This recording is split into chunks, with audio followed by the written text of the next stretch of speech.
Right, this is quite an interesting story. I was seeing on another site where I think it's the Deputy Bank of England, made a remark and used the word menopause. And that's obviously pissed off the lesbian feminists. I think the one out from the CBI, I think she's pissed off, used the wrong choice of words, blah blah blah. There is attack on men. So he used that word, and it just seems to me that you cannot, under any circumstances, use any words in regards to women, white women especially, white women elitists, white women who are in the elite as well. Even though it's appropriate, they won't accept it. So I'm worried about this guy, whether he's going to be hounded out and forced to resign. He's explained himself. But, you know, I took the red pill around 2012.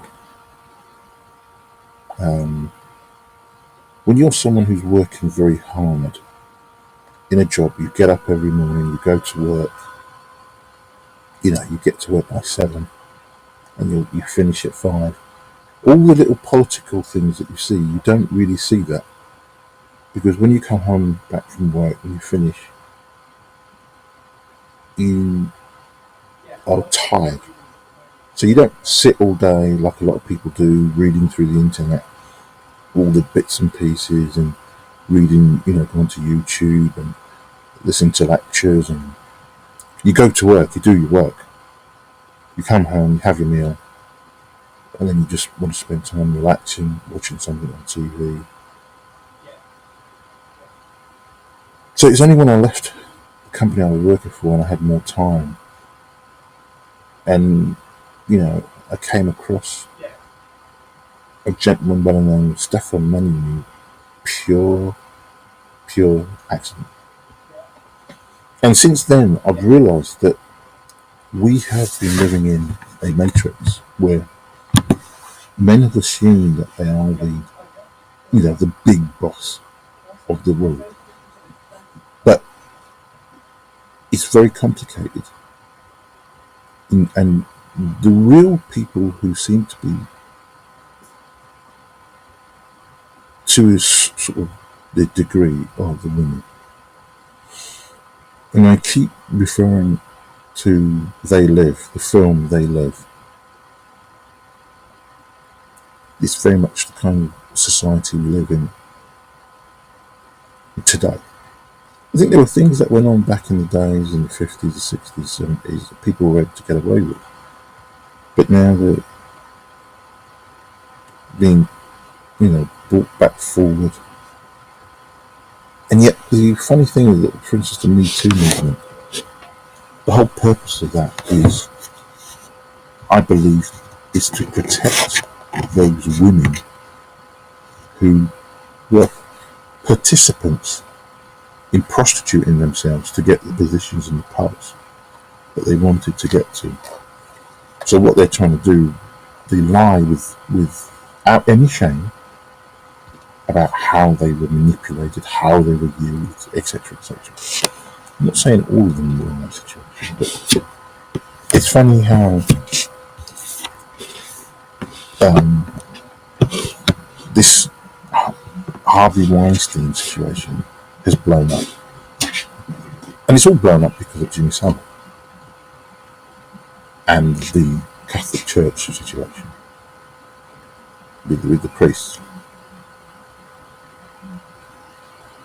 So I was looking at that, and I happened to see on the right hand side in the feed where it said Boss's group head quits amid race row. And my assumption was it was going to be a white geezer. But here we have, it's a white woman. Now this happened in March, which I didn't know anything about. Well, let's go through and see this, because it's quite interesting. Leading businesswoman Lady Judge has resigned after allegations of racism, sexism, and bullying. The chairwoman of the Bosses Group, the Institute of Directors. So my eyesight's going. I'm going to put my glasses on. Just hold on, everybody. I'm not used to wearing glasses. So I've had to start wearing them the last couple of months. But as you get older, your eyesight gets worse, and you need some help. Okay. So I've got my glasses on. Brilliant. Right. So as I was saying, the woman of the Bosses Group, the Institute of Directors (IOD), had been suspended pending an investigation into the claims. Deputy Chair Manna Sir Ken has also resigned, citing powerful forces within the organisation. A recording of controversial remarks made by Lady Judge and heard by the BBC indicates she supports diversity, but diversity to a degree. However, the IOD Director General Stephen Martin called her resignation a victory for ordinary staff members. Big up to you, geezer. Lady Judge's resignation letter said, "It is with great sadness and concern that I hereby tender my resignation as chair from the Institute of Directors with immediate effect. I continue to strongly refute the allegations made against me and remain deeply disturbed by the gross and conspiratorial misleading of the process, which has led to the damaging circumstances in which I and the Institute are now placed," she said. Lady Judd particularly objected to a draft report containing the allegations being leaked to the press. One of the main concerns of the business lobby group is to promote good corporate governance. But she said, the continuing failure to follow the most basic of principles of natural justice demonstrates individuals within the institution that have no understanding as to what amounts to good governance, which only serves to utterly undermine any credibility the organisation may claim on such issues. Don't like it when it comes biting your backside. It is not an organisation I wish to be part of. Lady Judd said the recording was made to entrap her. Yeah, because you probably said a few things that are in front of people, behind people, and they've heard about it, and they don't feel comfortable with it. The BBC understands the IOD's position is that the recording was made by the business lobby group's Director General, Mr. Martin, because he thought she might make racist remarks. Well, she's obviously said these things before. It's made people a bit uncomfortable. So, it's all very well. I have no problem with a person who doesn't like black people. That isn't a problem. If you come to work and you do your job, you don't like Indian people, you don't like Pakistani people, you don't like black people, you don't like Chinese, I don't care. Come to work, do your job properly, fairly, and in a professional manner. Don't care what your views are. If you're a member of the BNP or the National Front, doesn't bother me. But it's when you come to work, and it's when you then use remarks to annoy people, use your position that you are, and it annoys people who are just trying to get on with their work. I mean, what the population of Britain has got to realise is black people were brought into this country by the British government. So to blame, people of colour for coming to this country, the Windrush people didn't come here in the 50s en masse. They were basically brought here by the British government. I think their fare was paid for. They couldn't afford to come to the UK. So many of that was paid for by the British government to bring these people into the country to do work. So if you've got an issue, the issue must always be with the British government. That is the point, not with those people who were brought here. After all, my father was the same issue. When he came to the UK, he saw a notice board that was pointed to him by a relative that was looking for people to come to the UK at the wharf in Lagos.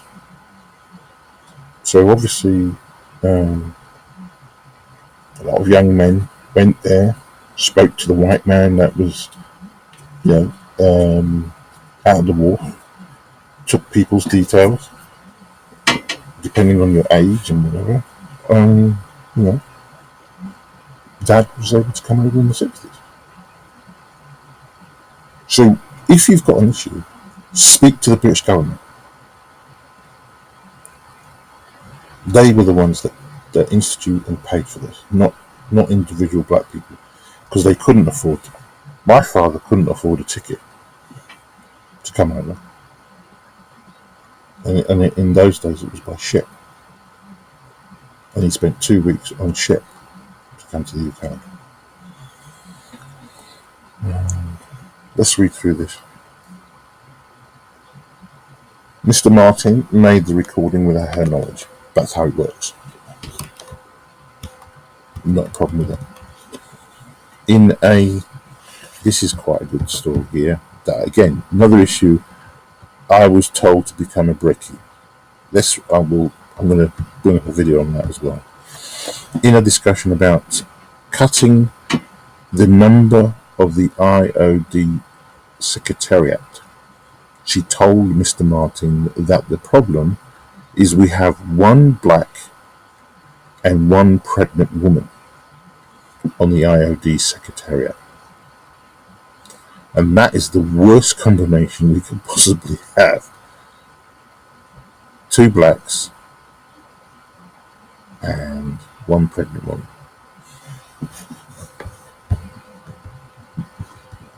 Is the worst possible combination that we could have. Lady Judge said that on Friday she wanted to make clear that she was seeking to have these individuals removed from their position solely on the basis of their performance, rather than their ethnicity or gender. Well, let's read that again. The problem is we have 1 black and 1 pregnant woman on the IOD Secretariat, and that is the worst combination we could possibly have. 2 blacks and 1 pregnant woman.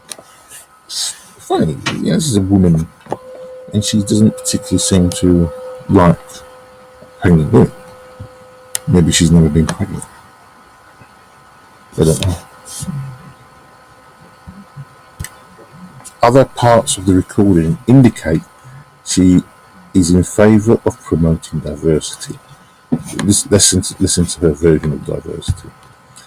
Earlier in the recording, Lady Judge said she had arranged women-only cocktail party networking events, and she participated in IOD Women's Conference.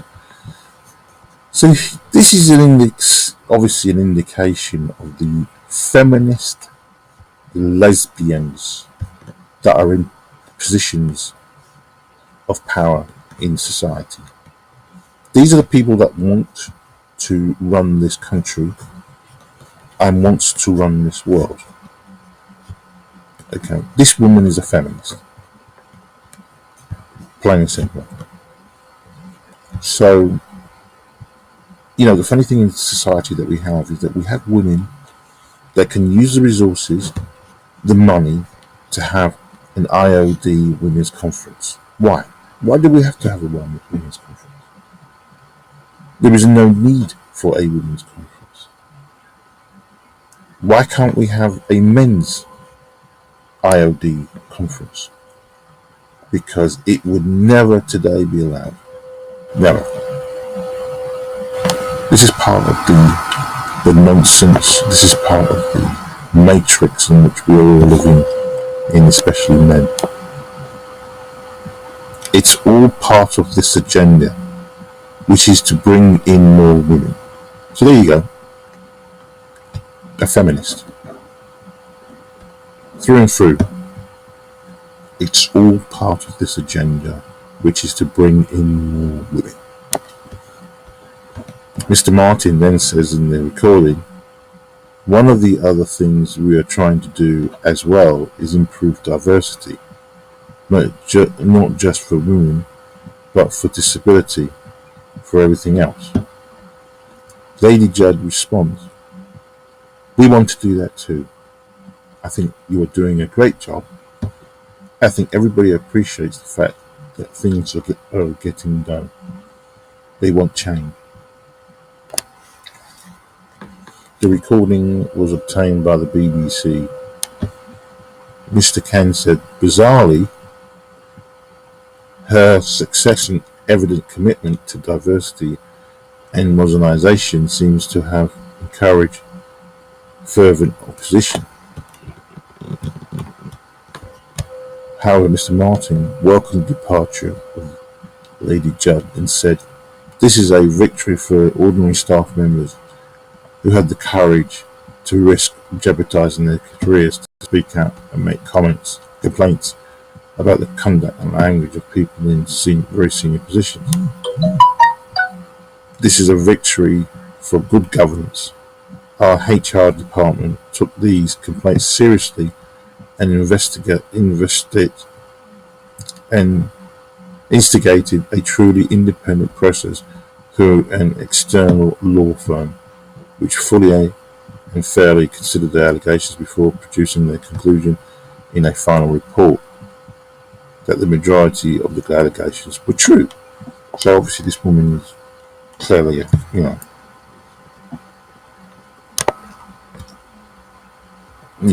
she's obviously, got form.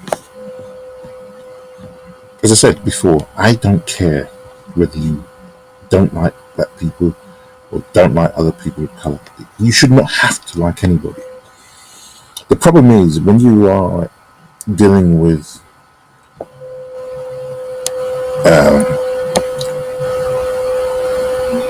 other people, the world's becoming more and more larger in the population of people. People are no longer isolated. So if you're going to do business, or businesses that you deal with, are going to do business with people abroad, if you're going to do it on the basis of, I don't like dealing with African people, I don't really want to do any issues with them, that's fine, it's not a problem. You're not going to get any business. But if you feel you're going to do business on the basis of similar, Britain has an automatic, let me give you an example, British Airways. BA operated a very obvious let me put it this way. Many years ago, I think it was in the early 90s when the Abacha government was ruling. The Abacha ordered, I don't know if it was him, but there was an order given out that there was a plane that was coming from the UK and was told mid-air, a few hours before it was coming to Nigeria, that it was not to land in Nigeria and it was to land in Ghana. accurate. It wasn't to come to land in Nigeria. I mean, it wasn't a big issue in that, to be honest with you, the plane was going to Ghana, but then it couldn't then fly on to Nigeria. So arrangements had to be made to get those people onto another plane, like a Air Ghana or whatever, to then fly them from Ghana to Nigeria. And the reason why they did that is because at the time, British Airways used their oldest fleet of planes. There was the flight that came from Nigeria, from the UK to Nigeria, should have been a direct flight, and it was, people always advertised that the flights to Nigeria were direct when they weren't. And there were other things that they were upset about that they couldn't seem to sort out. So, as a government, they said, right, your plane is not going to fly here. You're not going to stop here. That movement, that actual, what the Nigerian government did was fantastic. The reason why it was fantastic is because I was consistently pissed off on a regular basis when I would always book a plane to go to Nigeria, and you would always get you would always have this saying, "Oh, flights to Nigeria," and they would advertise them as being direct flights. So when you book it, next thing you ended up going through Ghana, which was added an extra hour on top of the flight, which was already a 7-hour flight. This forced BA for 1 year. They had no flights into Nigeria. So where they had the original, it was just a given. Oh, Nigeria, shitty country. We can do what we want. We can do what we say. We could even, as a British citizen with a British passport, we can take your passport and we can photograph it. Or we can photocopy it, which is what BA used to do with people's passports. I can remember when I was going back in '95 to see my parents for the first time, literally 15 years, or 10 years, I think it was 10 to 15 years. Yes, it was 15 years actually.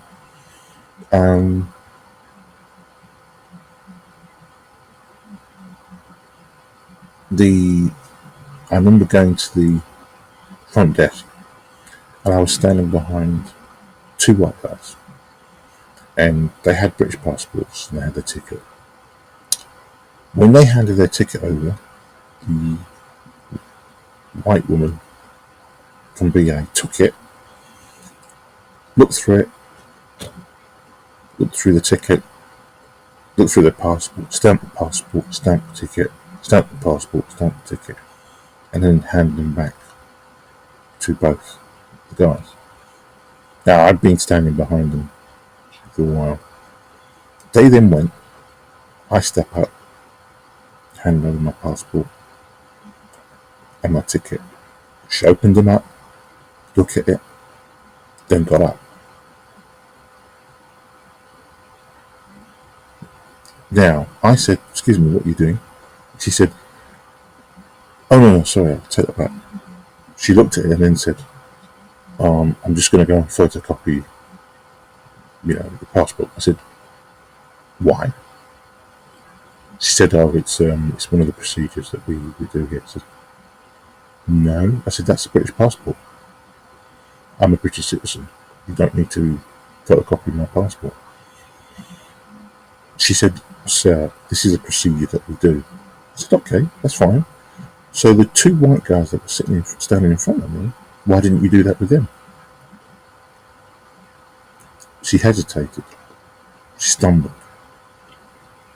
She then got the stamped my passport and handed it to him. So it obviously was something that BA did on a regular basis. And I think eventually this was brought up on the TV that BA staff would do this to Nigerians or black people with British passports. But they didn't do that with white people. So if you're a class of British citizen, you've got a British passport, why getting your passport stamped? So anyway, getting back to this. Of the IOD secretaries, Lady Judge said earlier, my acknowledgement that issues of race and pregnancy could complicate their removal both legally and from the standpoint of public perception is an observation I believe most lawyers would make. So what she's saying there obviously is that when you try and remove somebody from a position where they are not performing well, or there's a problem, this woman was pregnant, it makes you laugh. This is a woman where the feminist movement have been complaining that women are treated supposedly badly when they become pregnant. And now she's acknowledging the fact that if you try and remove a woman who is pregnant in a work position, this would be perceived as being discriminatory towards a woman because she's pregnant.